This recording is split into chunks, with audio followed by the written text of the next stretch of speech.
And or go. All right. So we just watched this epic montage. And if you're from India, which some of our beautiful MKs are, it was very meaningful. But what did you get out of that that video? What stood out to you? What do you think? What does that have to do with cross-cultural impact?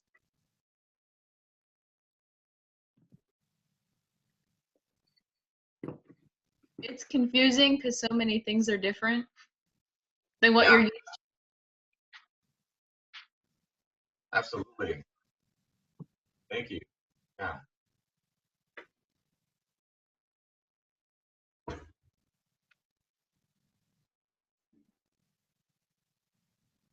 Is any of that relatable?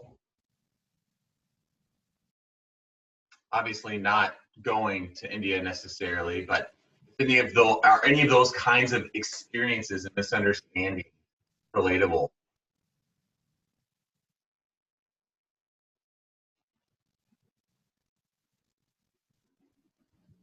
Definitely thinking you're alone in all that because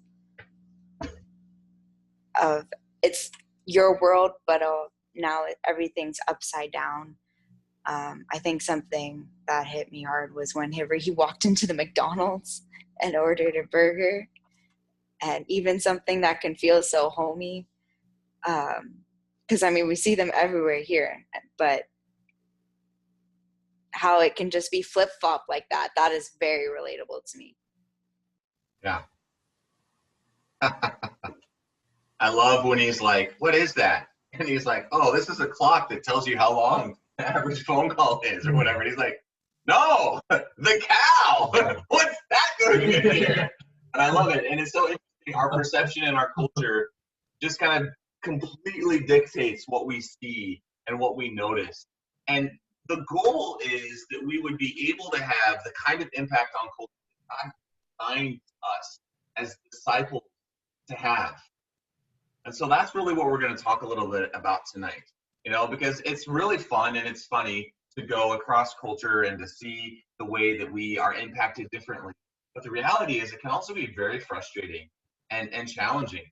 And I'm sure that, he was really annoyed when that kid fake hugged him and stole his phone, and things like that can be really hurtful and funny when they happen to someone else. But as you engage this culture, I'm sure that there are potential wounds that you've received. And our hope is not only that those wounds would be healed, but that we would be able to live in such a way that we would be able to impact the culture for the Lord. So let's go to the next slide and get into this a little bit.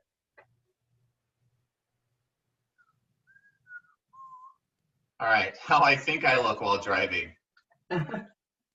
How I actually look. I don't know. I don't know. Let's how pass these numbers. you can relate to this. Everyone who's ever been in Josh's car can relate. Josh thinking Vin Diesel. No, it's the other way. I think I'm Mr. Bean, but you're actually, yeah. No one thinks that.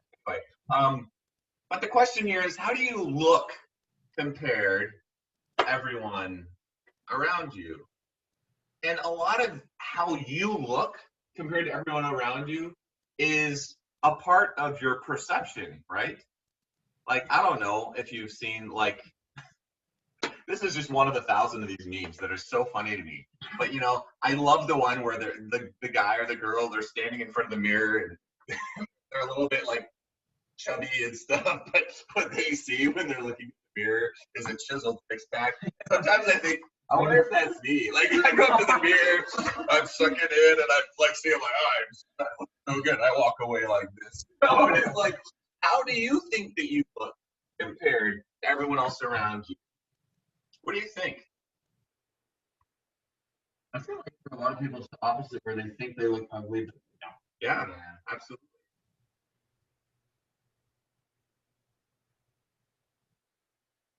I remember thinking about this a lot, especially when I went to private school and when we lived in Mexico. I was, at 13, I was the tallest kid in the entire school and very pale. So I looked very different than everyone else who was there.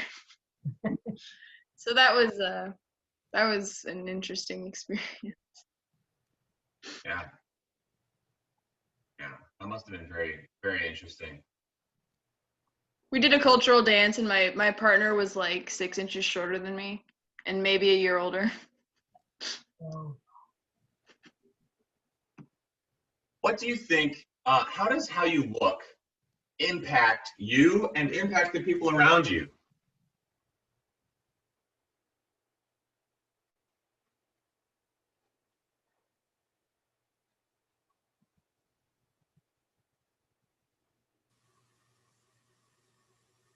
And we can take this this picture over here on the left as an example. If I think I look like that when I'm driving, do you think that's going to change the way I drive? Yes.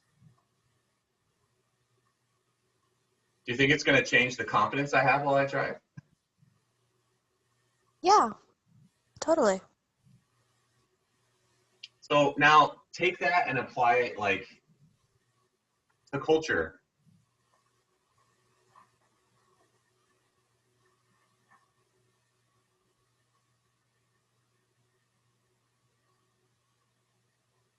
Talked a lot about cultural balance last month and finding that way of like, I feel like I'm finally understanding how I fit in here. And I think one of the things that like was an obstacle at times for me when I was in Africa was when I would just be walking down the street, kind of, you know, doing my thing, and I would hear people yelling, white person, white person, white person, white person, white person, everywhere I went. And it was just this amplification that I look different. And that definitely impacted the way I acted when I was constantly aware that I'm different, I'm different, I look different, I'm different, I'm different. And the focus was on my difference. Or I don't know if you've ever been overseas and you've just had people constantly want to touch your hair. My sister's hair was like magic to many of the Africans in the villages where we would go. And it was just a very interesting situation. And when I came back here, I shared that story. Yeah, thank you. My hair is still very beautiful and interesting. Gotcha. Then when I came back here, I realized that I didn't really know how to dress like anyone here. And I would show up in these clothes that made me feel very awkward and very different. And I felt very bullied sometimes because of that, going to public school. And that made it really, really challenging for me until I was able to overcome that obstacle with my sister's help. And I think how we look, or even how we think we look compared to everyone around us, I think does have a big impact on how we impact culture and how culture impacts us. We know that like what's on the inside is more important, but we also know that like the way we look on the outside can have an impact on our confidence, on our willingness to interact, on how comfortable we are. And not for everyone, but it definitely plays a role. Let's go ahead and go on to the next slide. All right, I love these. The question here is, how do you think compared to everyone around you? Now, let's just take them one by one. In the top left corner, we have this beautiful picture of the dress. I would like to know what color you think this dress is. Blue and orange. Blue and orange. Wow, I've not heard that one before. Thanks, Jay. What else? I'm colorblind, so. Blue and brown. I Blue and see brown. white and gold, but What? And gold. Blue and I see blue and brown. I see white and gold. I see blue and brown too.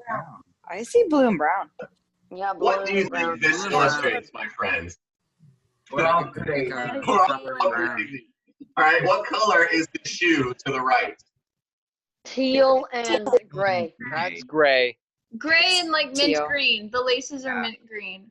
Yeah, yeah. These are white. White. I'm sorry, gray and mint green. Yeah, Does it's everyone- mint green.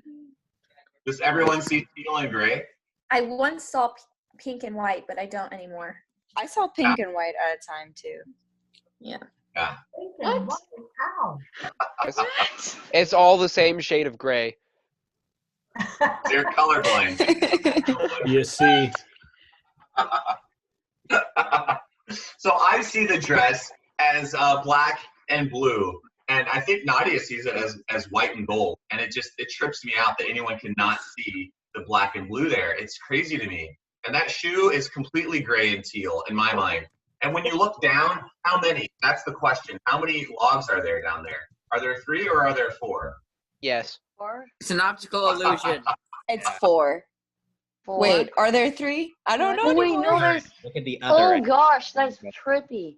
Because if you look at it from different angles, it turns from 3 to 4 and 4 to 3. Oh, that's weird. Are you going to try and move it? Okay. So it's a trick question. It's neither. It's like 3.5. I win. 16. Checkmate. French fries. Whoa, Yeah, that it is is trippy. I think part of it is that your brain kind of creates most of the image. So yes, and looking at the rest of it. These are just funny little things. Like, it's fun to look at these things and to guess and say, oh, I wonder, what other people see and how they think. But the reality is we all do tend to think very differently. And this is a way that we engage culture. How we look and how we think are very meaningful ways that we interact with and engage culture. And it can put us into different categories in our relationship, which is basically what we're going to be looking at tonight. But before we get there, how do you think compared to everyone around you? Do you think the same? Do you think differently? Do you think mostly the same or mostly differently? What would you say? How do you think compared to everyone around you?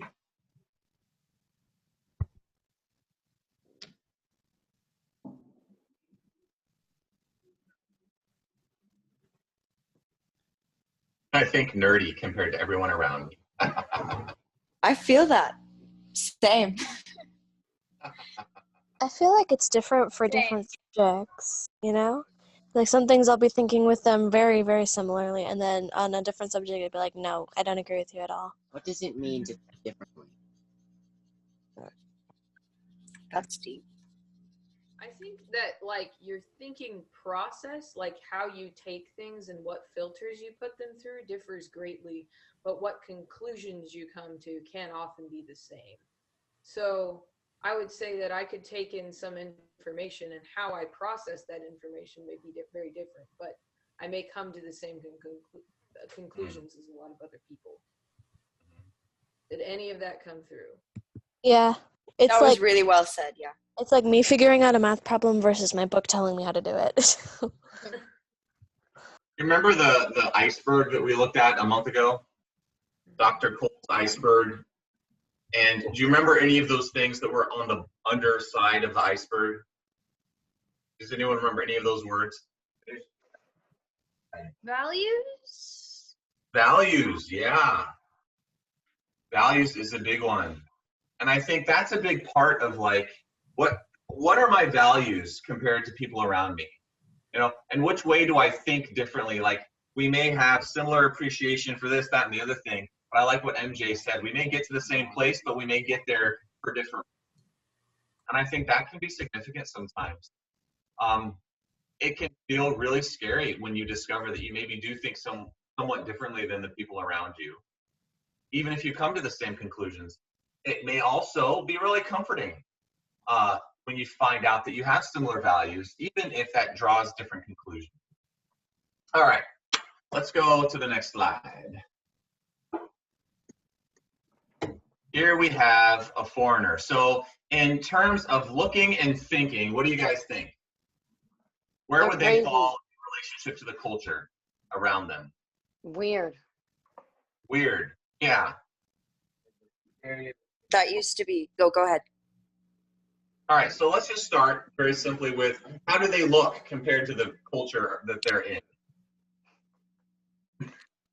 They do have hand eyes, it's true. Yeah, their sunglasses tan line's pretty nasty, I'll be honest. It's pretty That chest crazy. hair that guy has? Oh, that's scary. This is true. This lesson is probably going to take a very long time. The answer is yes, the sunglasses. Don't wear it when you're tanning, guys. That's just silly. How do they look compared to people around them? Well, Weird. Different. The same or Different. They look different. different. There's And no how way. do you think they think? Most other countries see American tourists. Yeah, they could be Norwegian tourists. Okay, we don't know. They think different, look different, and they think different. Go ahead to the next slide.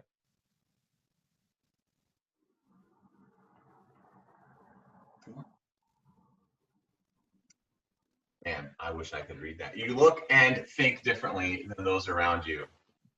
So for some of you, like, what do you think about being a foreigner in a culture? When does this happen?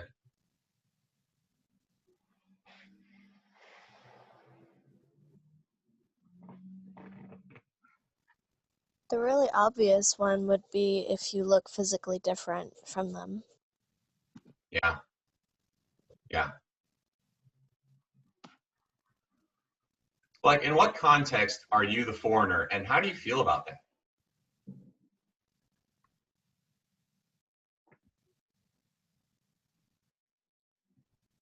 And maybe there is no context where you're the foreigner. I mean, like when we're visiting like a different village sometimes in the Solomon Islands, because in our village we're not foreigners anymore. It's like, oh, there they are.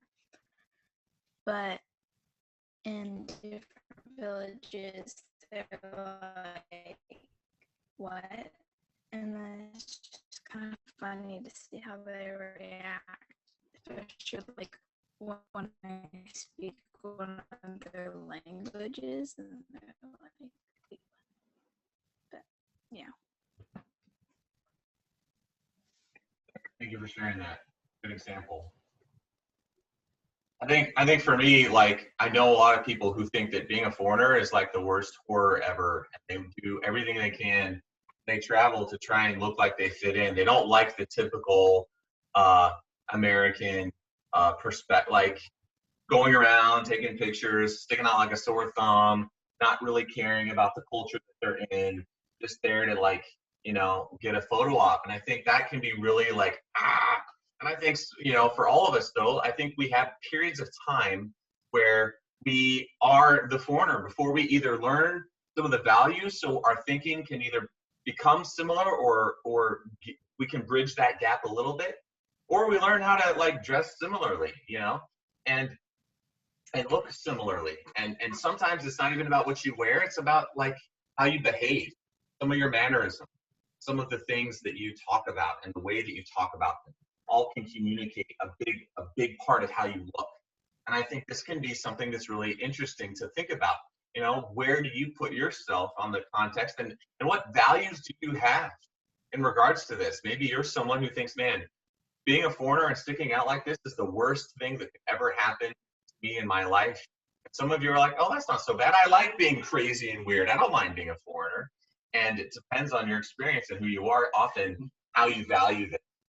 All right, let's go on to the next one, and we'll ask the same questions, Oh, but first, what are some positives to being a foreigner? And what are some negatives? What do you think? What are some positive things about being a foreigner?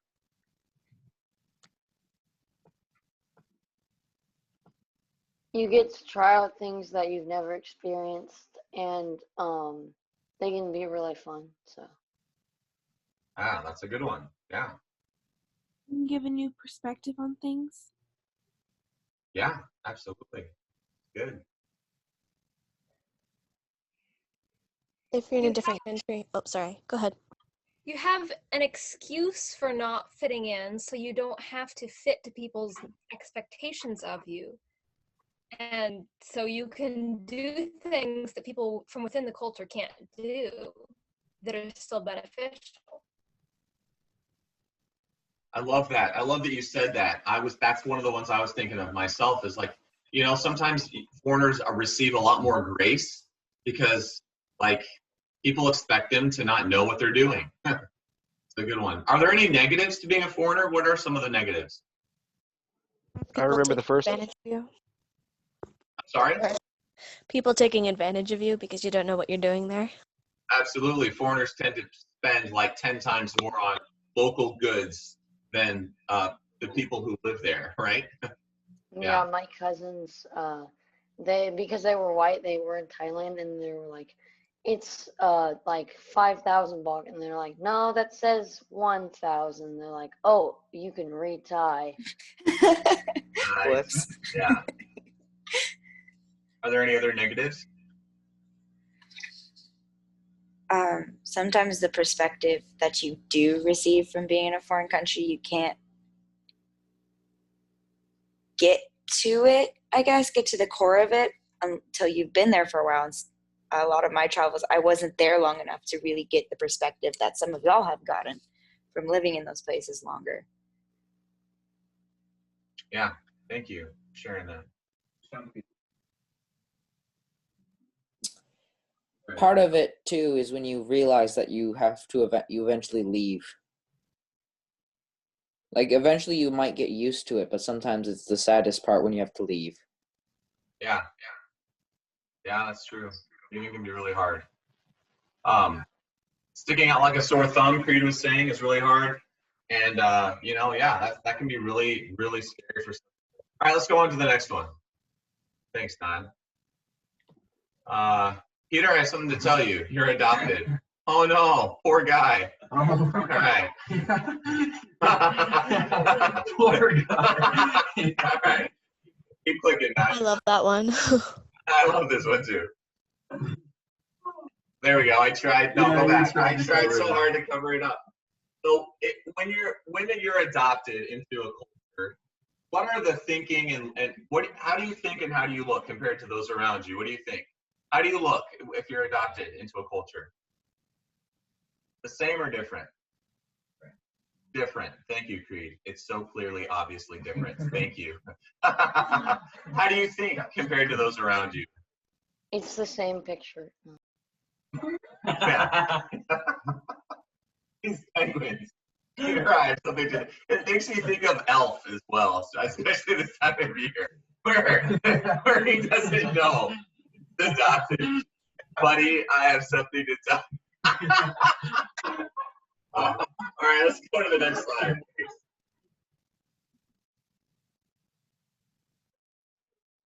So if you're adopted, you look different, but you do think the same as the people around you. So what are the positives to being adopted?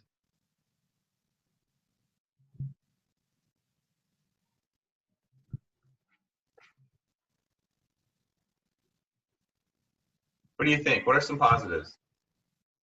I think you can still get the same culture as what you're raised in, so you can get a different culture than what you might normally get. So I think there's some positives to that, as well as especially if you were adopted from another culture into another one, and you can sort of have a double ability to understand and be a part of multiple cultures. That can be a very useful skill to have. That's great, Aiden. Yeah, that's really good. Think of any other positives?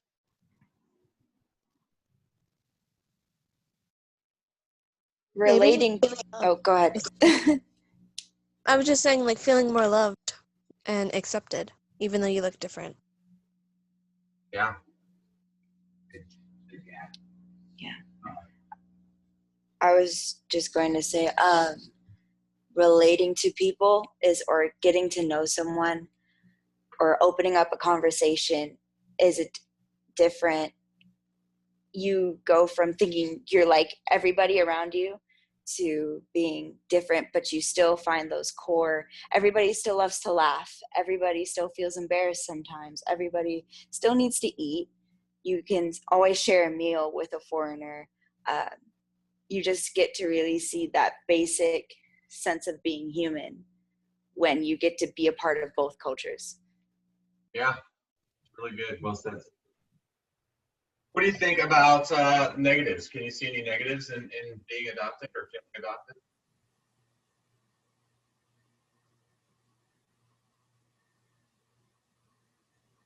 You may not understand the culture you're from, or you may not understand what people might expect you to, I think, if you're adopted. So, let's say you're white and you're adopted into an African culture and you don't really know anything about, American culture at all.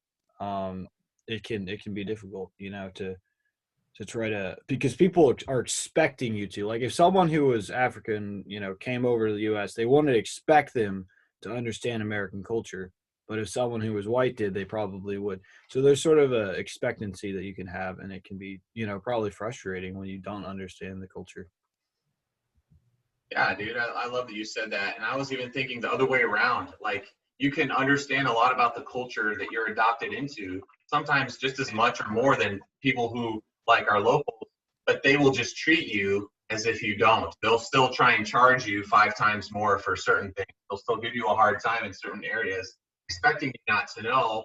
And although that can be really fun that you do know the language or you understand anything, it can get tiring after a while to feel like you're misunderstood, look a little bit different or a lot different.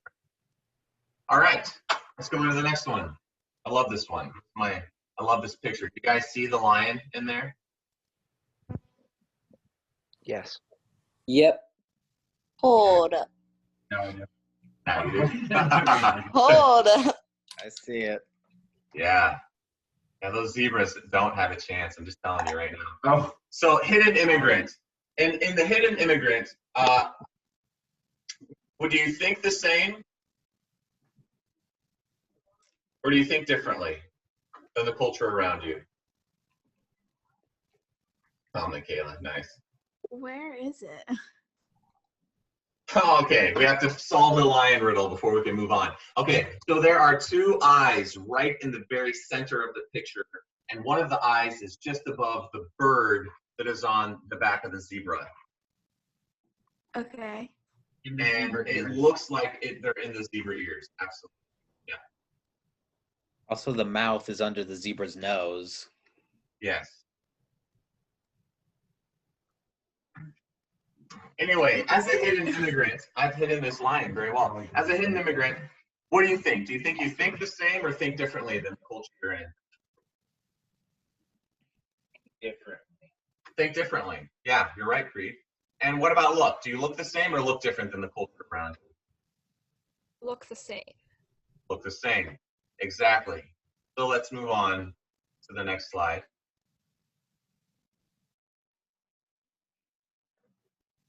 You look back. You look alike, but think differently than others. Same, but different. This is one of my favorite sayings in Thailand. It's just such a clever way of communicating, I think, something like this. So what are the positives or negatives of being a hidden immigrant? This is the question. So yeah, let's go to the next slide, and we'll talk about that a little bit. Why is it hard to be hidden, do you think? Because people expect you to know things that you just don't understand yet. Absolutely. And I think this is the one that probably most MKs can relate to, particularly when they're home on furlough. This is one of the things that I know for me, I found to be quite a struggle, is in some ways feeling like I'm supposed to know things. I look like everyone around me, but I still think very, very differently. What are some other reasons it's hard to be?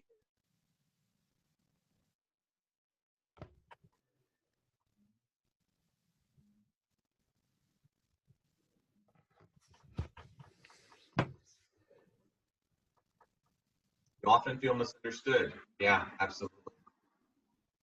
And when you feel misunderstood, what does that also make you feel sometimes? Alone? Yeah, Kieran. That's what I was thinking. Oh. Makes you feel alone. What else? I'm sorry, what were you going to say? I didn't mean to interrupt. Not loved. Not loved? Yeah. It can be really, really challenging. And I think this is one of the really beautiful things about our group, because although I think you don't understand things well, you will stick out more. Yeah, that could be really, really hard. You know, it's hard to be the person who's not laughing, or who's pretend laughing, or who just doesn't get it and is going along, or because they don't get it, doesn't know how to go along. This is one of the things that I think can be particularly challenging. for MKs, but I think this is one of the things that I love about this group, because in this incredible group we have people who fall on all different parts of this spectrum. You know, we probably in our MK group have our own kind of subculture. So there's a sense in which just being in this group probably means you think a little bit differently than the other parts of the culture around you anyway. But we do have people who have been in this culture much longer than others. And one of the privileges, I think, of this group is how we are able to help and encourage one another, not only by accepting, but helping people understand things that they don't necessarily understand, helping them get jokes that not even if they're not funny, but just so you can understand what the people are laughing at, helping people know that loving American football is a great idea. Just right now, don't be a Cowboys fan, maybe. Learning about the way people think. This was one of the greatest things for me, was when I was able to find friends that I could trust to help me understand some of the things that were really, really confusing to me about this culture, and bridge that gap a little bit. That made me feel like I was just a little bit alone and apart and misunderstood.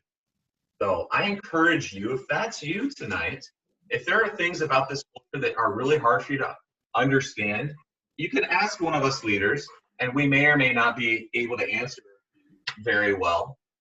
But there are a lot of people in here who are really quite familiar with the culture and with what's going on. And if you're interested, and if you have questions, I think, you know, MJ put together a list of people that are willing to help out with that kind of thing. And I think MJ is a great resource. And there may be others here who are a great resource who may be very familiar with what's going on.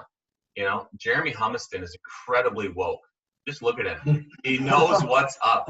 He can explain football to you for days. Josh knows a lot about different parts of the subculture. Nadia knows a lot about different parts of the culture. Connie knows a lot about different parts of the culture. There are a lot of people here who want to help you not feel so misunderstood. Take advantage of that. Go ahead and on to the next slide.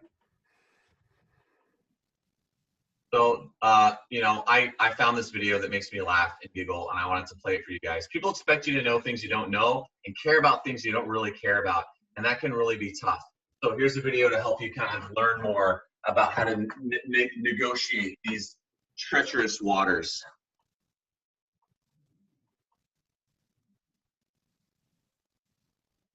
Sometimes, no matter how hard you try, you just can't come up with an opening joke.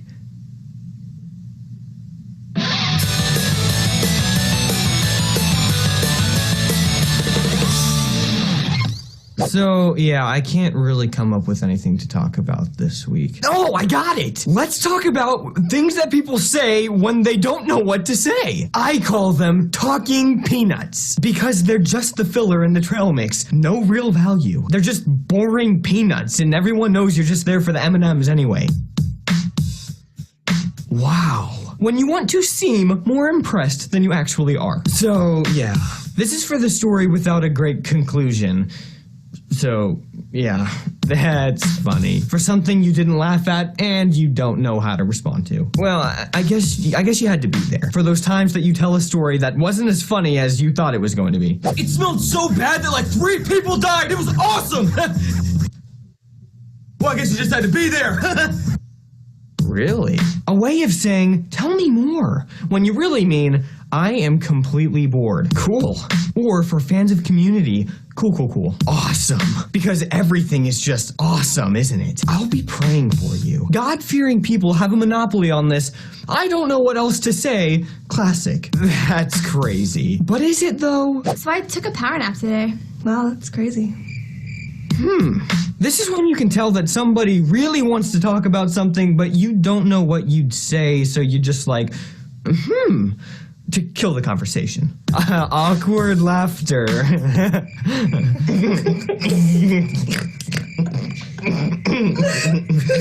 All right, well, just let me know. This is when you're talking to someone and you make tentative plans with them, and then you just want to walk away from the conversation. Well, just let me know about lunch. Just let me know about ice skating. It'll be good. When you've explained something that you're really excited about and the other person doesn't appear to share your enthusiasm. So, yeah, it'll be good.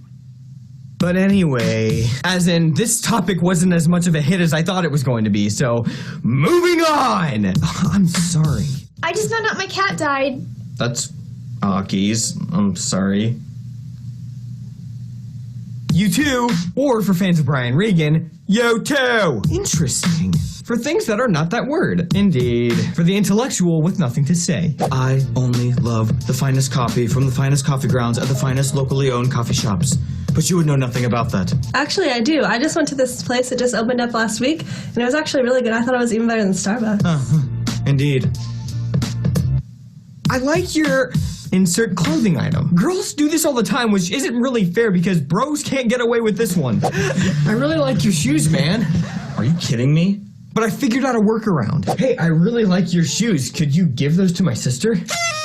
Let's watch Boy Meets World / The Twilight Zone, depending on whether you're feeling goofy or spooky. Everyone loves these two classics. At least you better. Alright, well, the universally abrupt but effective method to let someone know that you're pretty much done talking with them. Repeating the last thing you said. This buys you time to come up with something else to say. I don't think we can be bros anymore. I just like your shoes, man. I just like your shoes. Oh, well, I'm tired. Equals I'm bored and gonna go home and sit on the internet for 3 more hours.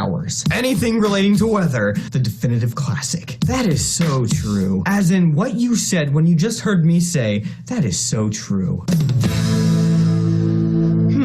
Alright, well, awesome, cool. So anyways, that was funny. This was so true. Yeah, just let me know how you liked this video. I guess I'm gonna get going. I'm tired, it's crazy, I know. Yeah, and listen, I'll be praying for you. You too!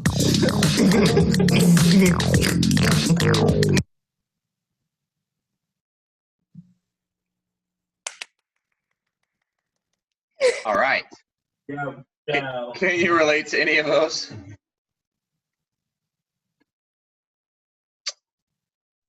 Only too well. Only Yes. too well. Which one's a common one? Dude, Nod, I was laughing my butt off when he says, interesting, for things that are not that word. I think that's a go-to for me. Interesting. Yeah. No, I really need it when I say it to you, Josh. Definitely done the fake laughter thing. Absolutely. What other ones? I like your shoes. Done that one. So anyway. Man. Indeed. That's just one example. Go ahead. What were you saying? Me? Yeah, go ahead. Oh, I just meant that I'm tired when you're never actually tired. It just comes out now. Tired. I'm gonna go back to home and surf the web for 3 hours. That's so great. Oh man.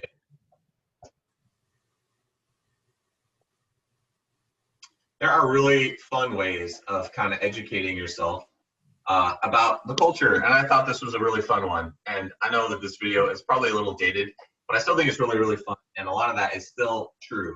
But I think it's really important for us to be curious about the culture we're in and to want to learn about it and to grow in it, because we are designed, God designed us as disciples of Christ to make an impact. And sometimes that impact is by being a little bit different. But sometimes that impact is discovered in, being all things to all people for the sake of Christ. And I think it's really significant to think about these things and understand them. And so that can just maybe help you a little bit. If any of those, if you don't know who Brian Regan is, please go find out. He's hilarious, very clean comedian. But some of these things can help you kind of get some things that maybe you didn't get before. And all right, let's go on to the next slide. So this is a big question. As Christians, as long as we are on earth, what do you think we are? Are we foreigners? Are we adopted? Are we... What do you think? I don't have a right answer to this question. I have an opinion, but I don't have a right answer. And so I think nomads and foreigners. Yeah, absolutely. Why do you say that, Kieran, if you don't mind? Let me ask. Sorry, I couldn't hit the unmute button. Because it's actually, Paul says that, and not Paul, whoever wrote Hebrews wrote that. It's one of my favorite passages. Yeah. Remember what chapter?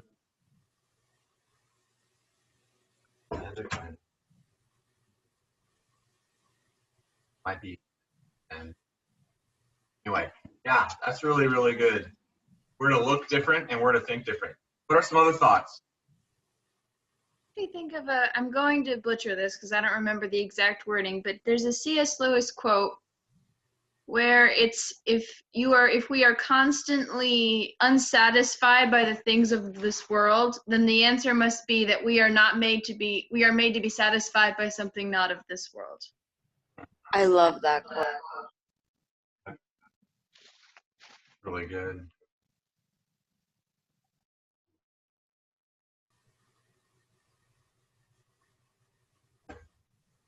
What else? Any other thoughts on what we are?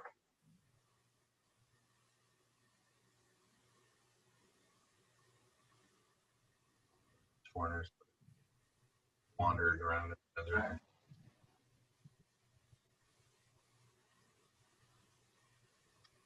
I believe the Bible says that we are not of this world, but we definitely look like we are. So I would say hidden would be the most appropriate for the idea that we are not of this world, but we very much do look like we are. It's really good, Creed. Thank you. That's a good perspective. The Bible also talks a lot about us being adopted, right? Adopted into His kingdom. You know, He's our dad. Brought us into a new family. Children of God. I don't really think that it matters. I think you can make a good case for any one of these. I don't think it matters which one you choose, but I think it's an interesting conversation to have. Because I think what I'm trying to say is like my primary identity has to be, thank you, Grace, for what you put here. My primary identity has to be I'm a child of God. That's who I am. That's who I want to be. That's what I want to be remembered for. And that is going to mean something different, you know? And I'd love to know what scriptures you can think of or find to kind of validate the perspective you have. But I want to go ahead and skip right ahead to this one. This is one of my favorites. Can someone read that for me? Would someone be willing to read that for me? I can. Thank you. John 17:14 through 18. I have given them your world, and the world has hated them, for they are not of the world any more than I am of the world. My prayer is not that you take them out of the world, but that you protect them from the evil one. They are not of the world, even as I am not of it. Sanctify them by the truth. Your word is truth. As you sent me into the world, I have sent them into the world.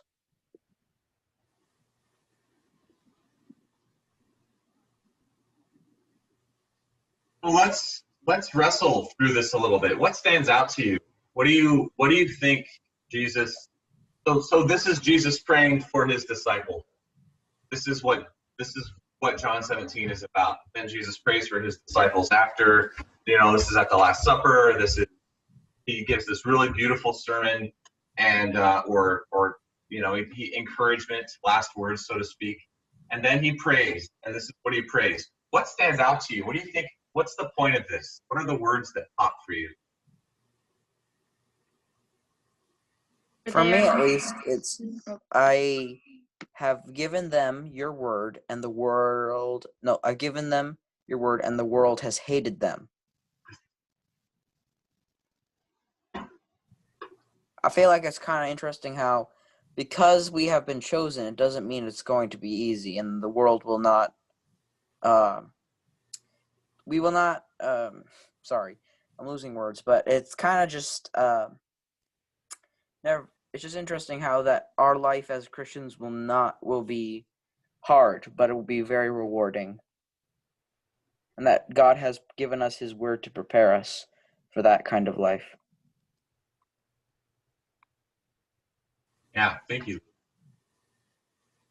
Stands out to me says, my prayer is not that you take them out of the world, but that you protect them from the evil one. Yes.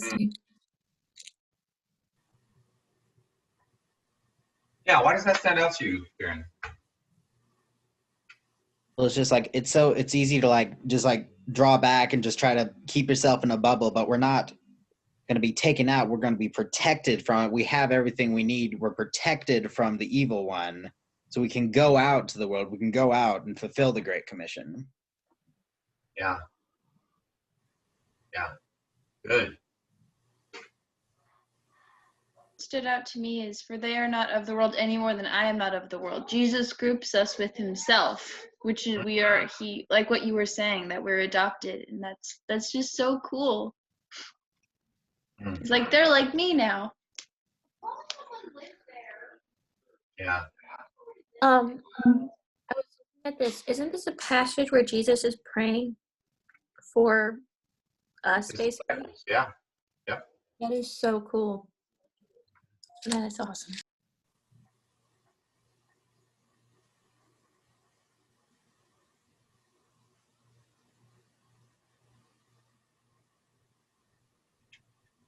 I think my question for you, and maybe this is something that's too private to really share, but maybe some of you feel like you could share this. But this is what I'd like for you to think about tonight is, what does this require of you? What does this mean for you, where you are right now tonight, as you are someone who has been sent into the world? What does God want? Not in this,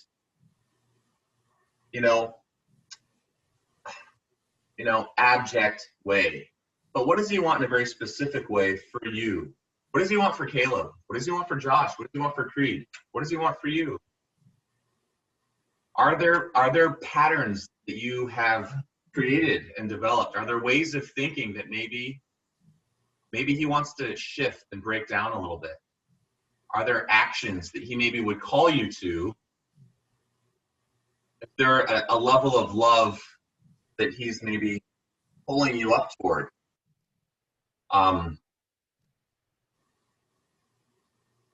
I think it's really easy, and has been for me from time to time, to just kind of get really comfortable. And then to get really offended because the world just kind of thinks differently, and no one wants to necessarily be hated, right? But maybe God is like, maybe this verse can challenge you a little bit. And the point of it is not to make you feel even worse or to scare you. That's not the point. The point is, man, God has a spectacular plan for you. That's why he sent you. He sent you. As you sent me into the world, I have sent them. You're the them. Now, if God sent Caleb, me, I want to do the very best I can. And I want to trust that he sent me for a purpose, and he will reveal that purpose to me. And it is so encouraging to me to know that my Savior is praying to my dad to protect me from the evil one. And I want to take hold of that by faith. But I also want to have the realization that this may mean that things maybe need to shift a little bit. And if I have been hiding, maybe I need to stop. And if I've been afraid to move, maybe I need to take a step toward moving. If I've been too proud to love the people around me, maybe I need to invite some humility my heart.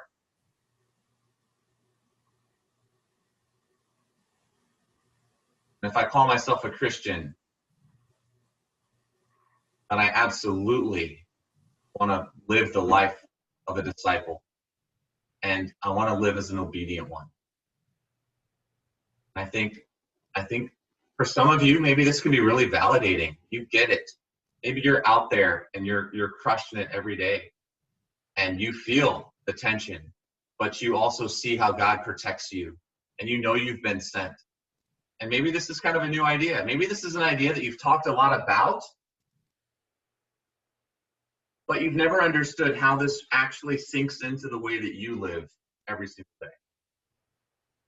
And that's what I would encourage you and kind of challenge you to kind of go to the Lord with. Say, God, what do you want me to do with this passage? How do you want this to change me? Does that make sense?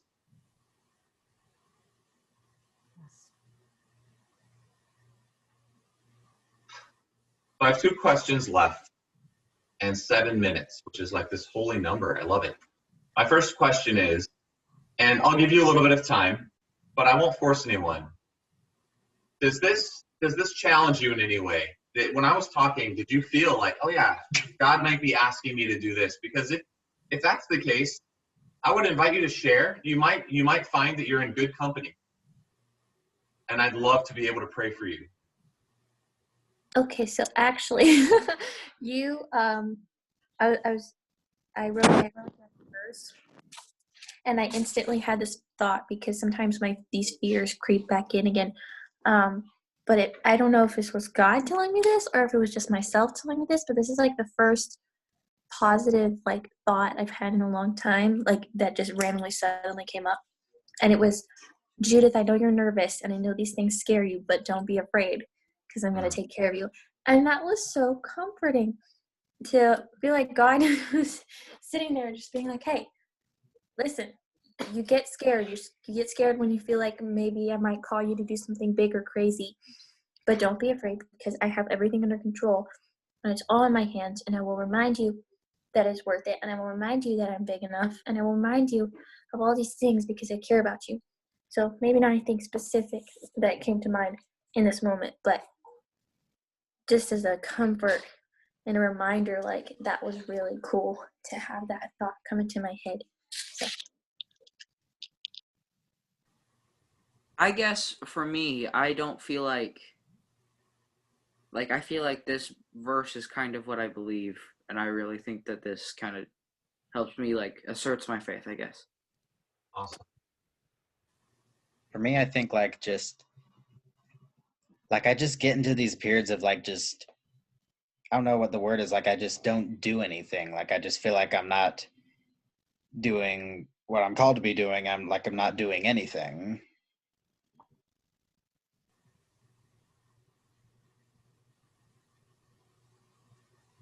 Thanks for sharing that, Karen.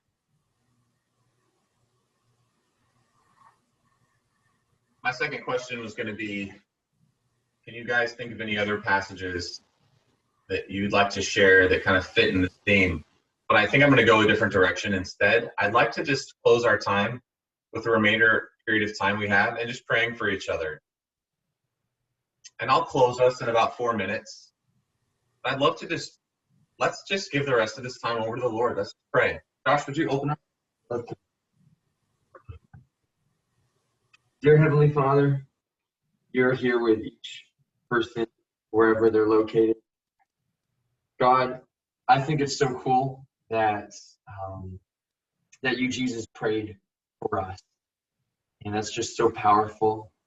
God, I want to continue that prayer and just pray for every single person, that you would show us what it means to be a living sacrifice. You say you gave yourself as a living sacrifice to blaze the trail for us, and you've called us to the same kind of life. And that might be painful. You might call us to hard things, but just like you spoke to Judith, I pray you would speak to all of us that you're going to be with us every step of the way, that you will keep us safe and give us exactly what we need, the strength we need, the confidence we need, and the resources that we need to do whatever you've called us to walk out in love. I pray you would speak that to our hearts right now.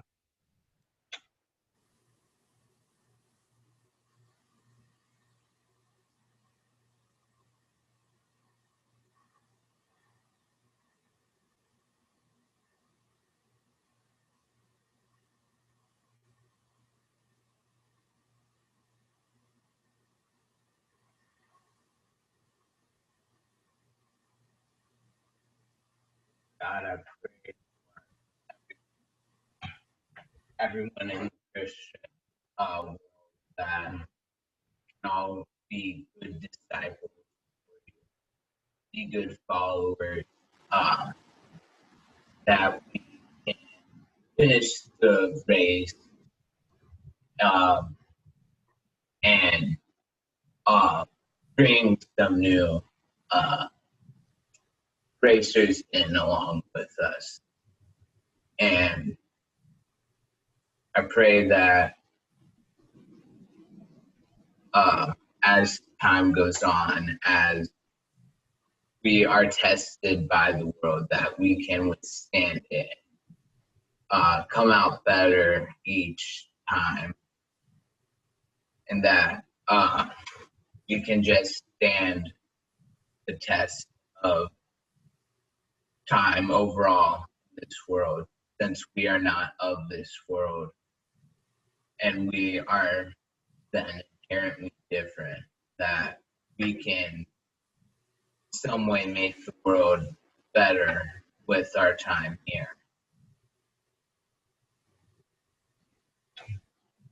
I just want to leave you with this exhortation and this prayer from Scripture. It's not really even a prayer, but this is what I think of, guys, when I think. I really do. I am inspired by you as a group, and I know that you are sent to great, great things. And I believe we will see you change the world. You are going to be a generation who changes the world because you know who you are and whose you are. And I just want to spur you on and encourage you with this and then pray for you. It's Hebrews 12. Therefore, since we are surrounded by such a great cloud of witnesses, let us throw off everything that hinders and the sin that so easily entangles, and let us run with perseverance the race marked out for us. Let us fix our eyes on Jesus, the author and perfecter of our faith, who for the joy set before him endured the cross, scorning its shame, and sat down at the right hand of the throne of God. Consider him who endured such opposition from sinful men, so that you will not grow weary and lose heart. And Father, that's my prayer, that we would not grow weary and lose heart, that you would encourage us when we need encouragement, comfort when we need comfort. You would empower us to see the all-surpassing power that you offer us and the spirit that you cause to live in us. And that we would be joyful, excited that you sent us into the world, that you would make us great lights in a dark place. You would send us to people who truly need you and your word. Set them free like you sent us free. That we would stop hiding. We would start loving profoundly. That these words would speak specifically to each and every one of us here. Inspire us to be more like you as we consider your struggle and your endurance, and as we fix our eyes on you. And I pray these things in the name of Jesus, God. I bind anything tonight that will set itself up against the knowledge of you. I bind any fear or anxiety or worry or doubt, God, and I thank you for your spirit that you give without limit. In Jesus' name, amen. All right, I love you guys. Thank you so much. A great time. I love talking about these things with you. Now, are you hanging out for a few minutes tonight? Are you? Yeah, I'll hang out for like 10 minutes or so, but I'm super tuckered, so don't expect me to stay up till 9:30. No, I'm out. Good night, everybody. I miss Bye. Connie. You guys, see you next week.